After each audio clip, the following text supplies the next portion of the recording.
दिल्ली में लोकतंत्र के इस त्योहार को मनाने के लिए इलेक्शन कमीशन द्वारा पूरी तैयारी कर ली गई है। विधानसभा के इस चुनाव में क्या केजरीवाल सरकार मारेगी चौका या टूटेगा दिल्ली बीजेपी का बनवास? जी हाँ, कई चीजें इस विधानसभा चुनाव में होने वाली है।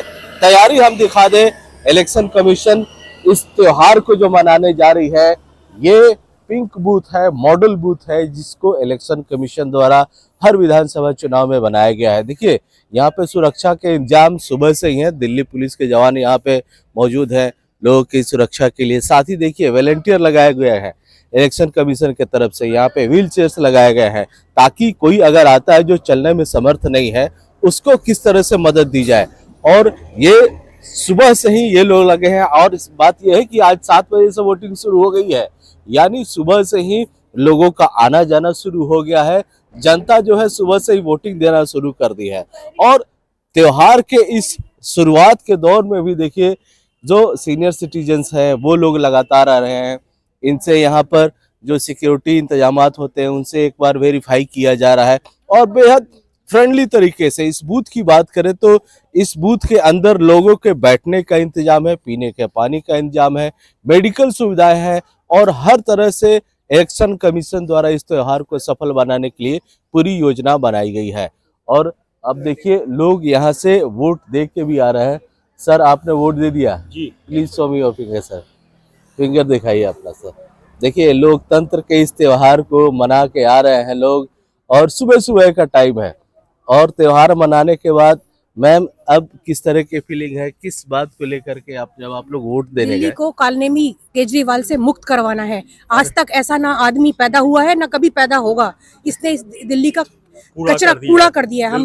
हमारी दिल्ली इतनी साफ सुथरी थी, इतनी अच्छी थी। इस आदमी ने पॉपुलिस्ट पॉलिसीज के चलते इतना बर्बादी की है। इससे ज्यादा भ्रष्ट नेता ना तो आज तक पैदा हुआ है, ना ही शायद कभी पैदा होगा। इसमें बिल्कुल शर्म नहीं है, इसको जाना चाहिए। इसीलिए हम सुबह सुबह उठ करके आए हैं कि हमारी एक वोट भी काउंट करती है। हम कहीं मिस ना कर दें। हमें बाहर जाना था, लेकिन हम यहाँ पर रुके कि वोट देकर जाएंगे, वरना ये कालनेमी केजरीवाल हमारे खोपड़ी पे फिर बैठ जाएगा। देखिए, ये वसंत कुंज का इलाका है और यहाँ पे ये कहा जाता है सर कि वोटिंग परसेंटेज कम होती है, लेकिन जिस तरह से जागरूकता आप लोग दिखा रहे हैं, इस बार रिकॉर्ड तोड़ेगा वसंत कुंज और पौष इलाका। पता नहीं, लोग कहते हैं कि दिल्ली हमेशा एक तरफा वोट करती है, तो उम्मीद है कि इस सरकार को जाना चाहिए। और मोदी जी ने जो प्रण लिया है देश को तरक्की पे लाने के लिए, तो किसी गांव में भी नहीं होती जैसी की सड़कें और ऐसी गंदगी किसी गांव। पहले हम लोग दिल्ली से बाहर जाते थे तो हम लोगों को लगता था कि अरे कहाँ आ गए। अब दिल्ली से बाहर जाते हैं तो लगता है कितनी साफ जगह है। अभी हम लोग बाहर से होकर के आए हैं, मतलब इतनी चमक रही हैं बाहर के छोटे छोटे शहरों की सड़कें। दिल्ली तो बिल्कुल बर्बाद हो गई है। इसने कूड़ा कर दी। लंदन और पेरिस बना रहा था ये आदमी, और ये सिर्फ अपना घर चमकाया है इसने। मैं कोई पॉलिटिकल लीनिंग्स नहीं है, लेकिन इतना त्रस्त हो गई है जनता, इतना ही त्रस्त हो गई है कि इसकी आंखों में शर्म नहीं है। और पढ़े लिखे आदमी होने का वो करता है। पढ़े लिखे को इसने बदनाम कर दिया है। मेरे को तो डाउट है इसने IIT से पढ़ाई भी की है। चलिए, लोकतंत्र के इस त्योहार को मनाने के लिए लोग यहाँ पे इकट्ठा हुए हैं। और जाहिर है, इलेक्शन कमीशन द्वारा तैयारी शुरू हो गई है। और देखना यह है कि आज के इस वोटिंग के बाद जो नतीजे आएंगे वो किसके तरफ जाएंगे। अमरदीप कुमार, दिल्ली तक।